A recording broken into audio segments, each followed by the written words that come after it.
Let's talk about Lab 2-7, the argon laser. We'll be looking at the operation and measurement. So let's make sure that we have the correct laser safety glasses for the wavelengths we'll be looking at today.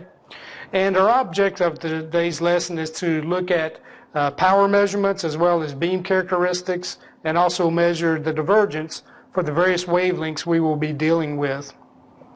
I'm going to use my power meter. I've zeroed my meter out.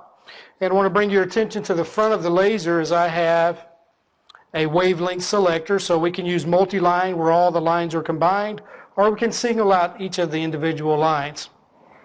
Let me get my laser safety glasses on. We're going to start a laser and let it get warmed up. Now that we have our laser up and going, we're ready to take some power measurements. We're taking a multi-line reading. I've got my wavelength set for 514. So I want to take our maximum power here. We're going to compare it to the manufacturer's information. What I'm going to do is I'm going to close the shutter. We're going to use the wavelength selector to go to 514. I'll open the shutter. And we're taking a look at just the 514 line. Again, this is set at our maximum power. We're going to close the shutter and change the wavelength again. We're looking at 488 nanometers. Remember, you'll need to come over here and you'll need to change your setting. Set that for 488.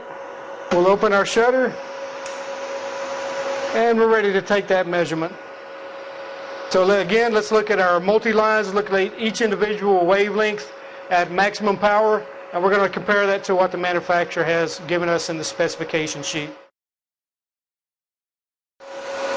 We're looking at the beam characteristics from our multi-line argon laser, and as you can see, I have the line coming into a neutral density filter.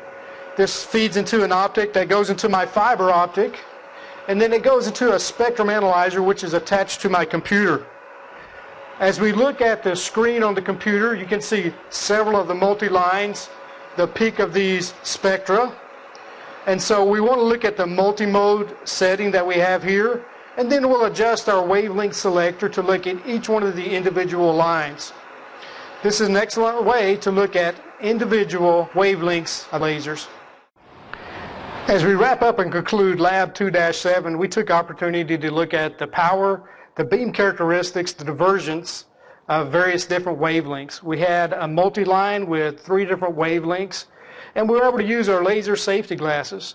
Now your students should realize is that help attenuates the beam, and in some cases will make it easy to see the reflections.